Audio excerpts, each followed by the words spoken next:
Hey, my dear detective, are you ready for a nice brain workout? Great, then let's get started. Yeah.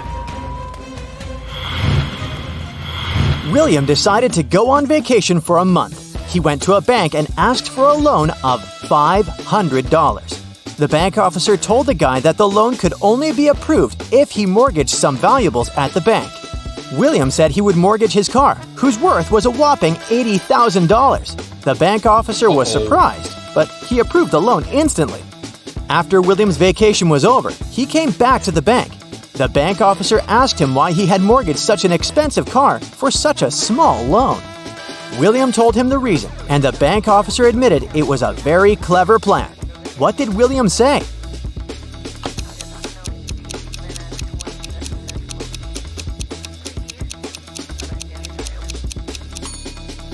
The guy said that he mortgaged his car to keep his expensive vehicle safe while he was away. Plus, he saved a lot of money on parking. Miranda is practicing her dance steps together with her friends. In a particular sequence, all of them form a row. At that point, Miranda is the fourth from either side of the row. Can you figure out how many girls are practicing together?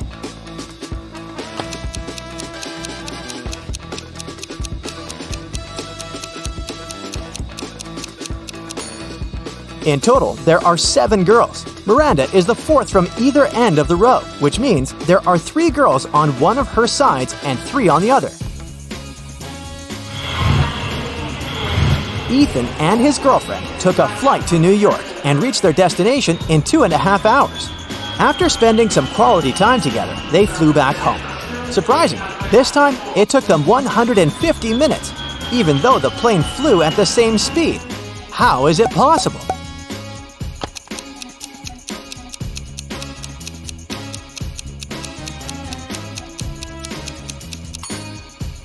It's easy. 2.5 hours are the same as 150 minutes. Look at this matchstick arrangement. Do you see a donkey-shaped figure? Your task is to move just one matchstick to change the direction of its movement.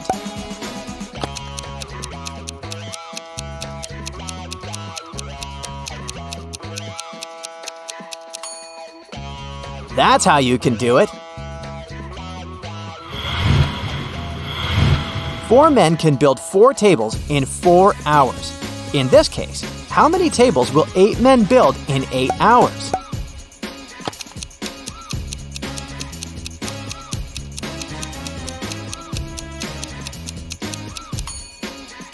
Was your first instinct to say 8 tables? Because that's what immediately came to my mind. But in fact, the correct answer is 16 tables. And it actually makes sense, because 8 men worked twice as long as 4 men. Look at these people attentively. Who do you think is in greater danger?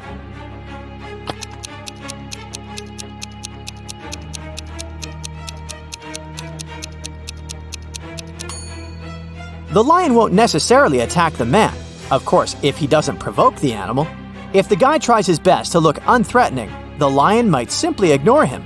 But the snake can easily tighten its grip, which can end very badly for this woman. Mark came to visit his friends in Chicago. While they were having dinner, they told the guy about a mysterious building in their city. It had a very bad reputation. People said that those who once entered it never came back. Despite his friends' warnings, Mark decided to explore the building. The place looked creepy, and soon the guy realized he was lost. Whatever he did, he couldn't spot the exit. Suddenly, he found himself in a large room. There were 4 doors in this room. Behind the first door, there was a mummy. Behind the second door, a vampire was hiding. The third door led to a den of a hungry wolf. And behind the fourth door, there was a ghost. Which door should Mark opt for to get out of the house unscathed?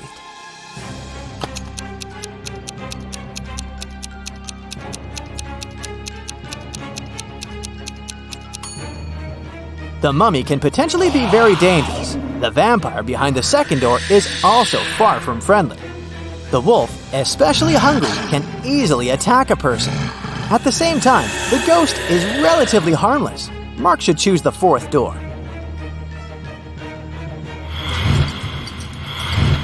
Now, look at this image. Can you figure out which man is the girl's husband?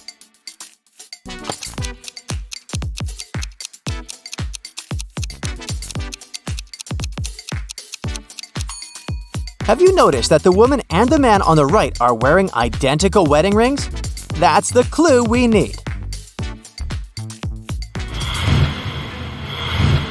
Martha got into a trap set by a powerful witch. The girl got locked in a jail cell, and the only thing that could help her escape was a special magic elixir. Martha found 3 jars. The liquid from the first one could turn her into a superwoman. The second jar contained the liquid that turned people into zombies, and if Martha drank the elixir from the third jar, she would turn into a vampire. The effect of each elixir could last for half an hour. Which of them should Martha drink?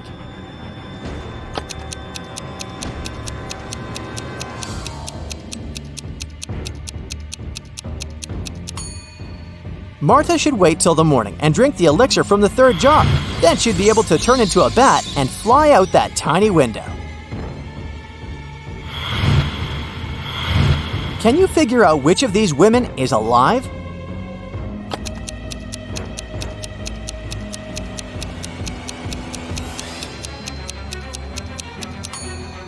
It's the woman on the right. Unlike the lips of the other 2 girls, her lips are red and plump. Plus, her hair is still growing. If you watch a time-lapse of them lying there, you can notice that the length of her hair is changing. Poor people have it, but rich people need it. If you eat it, you won't survive. What is it?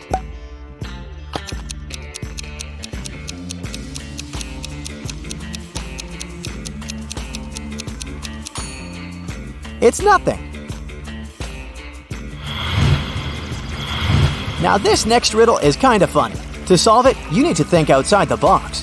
Why are all the rivers in the world rich?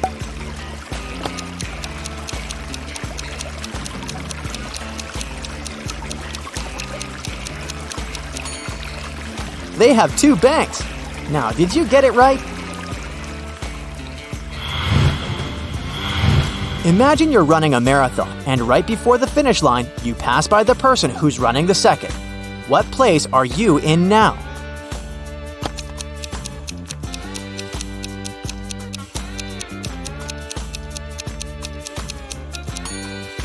You're still in second place. You've been faster than the person in second place, but not first.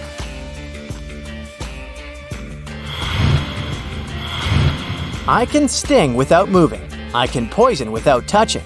I can bear the truth and the lies. You can't judge me by my size. What am I?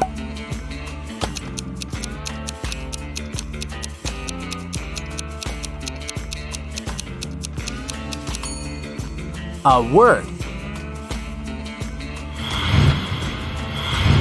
You measure its life in hours and minutes, and it serves you by expiring. It's quick when it's thin and slow when it's fat.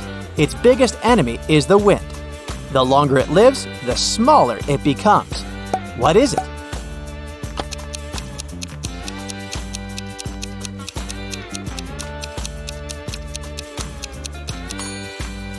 A candle. You probably know that ants move in groups. In one such group, there were 2 ants in front of the other 2 ants, 2 ants behind the other 2 ants, and 2 ants next to the other 2 ants. How many ants were there in the group? A small hint. You probably won't need your calculator to crack this riddle.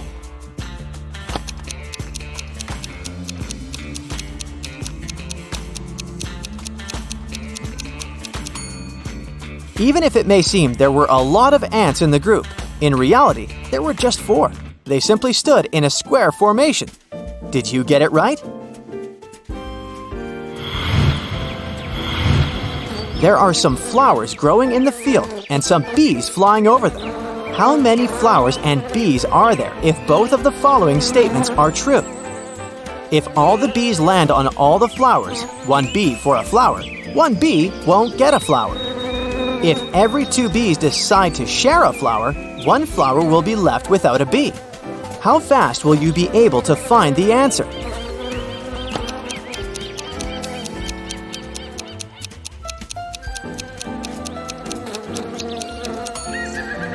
There are 4 bees and 3 flowers.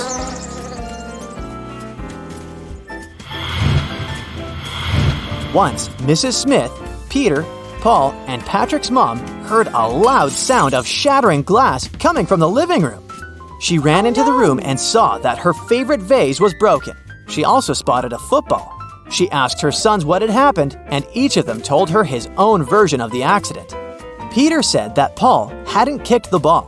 He added that he knew for sure that Patrick had done this. Paul said that Patrick wasn't guilty. He also added that he hadn't finished his homework. And Patrick said that Paul had broken the vase, and he knew that for sure because Peter didn't play football at home. How could Mrs. Smith understand who broke the vase if the following is true? 1 boy lied in both of his statements. 2 boys told the truth.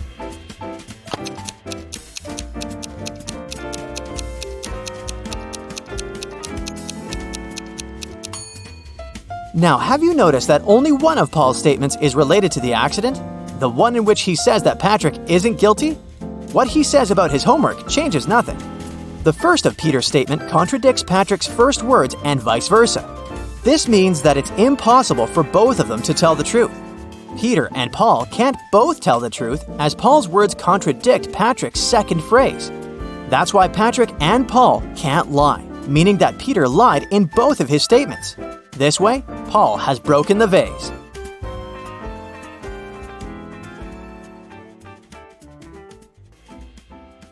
That's it for today. So hey, if you pacified your curiosity, then give the video a like and share it with your friends. Or if you want more, just click on these videos and stay on the bright side.